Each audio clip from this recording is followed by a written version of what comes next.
Bhadrak bypass रे भाई भौणी को साथी धरी कालिया बाहरिला मौसी घर छेरा पहरा कले साळंदी केनाल विभाजन कार्यालयर कनिष्ठ जंत्री दुर्गा प्रसाद त्रिपाठी। विश्व प्रसिद्ध पवित्र घोष यात्रा भक्त और भगवान होइछन्ति एकाठी आउ कालिया शांत जगतर दुख हारिबा निमंते भक्तंग पाखकु धाई आसीछन्ति। आज उत्सव मुखर प्रभु जगतर नाथ जगन्नाथ आउ सांगरे बड़ भाई बलिया भौणी सुभद्रा को धरी मौसी घर को बुलिबा को बाहरी कालिया शांत।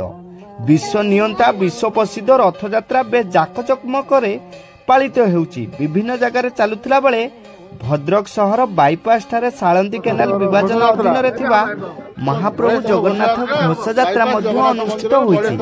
एही यात्रा सर्वप्रथम धन्यवाद देवी हमर ट्रस्ट को प्लस हमर ऑफिशियल को प्लस बाईपास जनसाधारण को जे मते ठाकुर सेवार सुजोग देते सर्वप्रथम धन्यवाद देवी। दुईर हूँ आज हूँ बड़ेतम घोष यात्रा तेणु मत आज बहुत खुशी जे ठाकुर सेवा कर जहाँ आपण मान सहयोग साथ मत बहुत आनंदित कर चार वर्ष लगा ही चली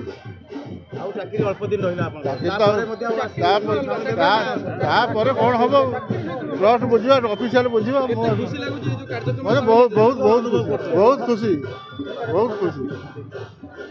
ये भी हम बाईपास गजपति महाराज की जय।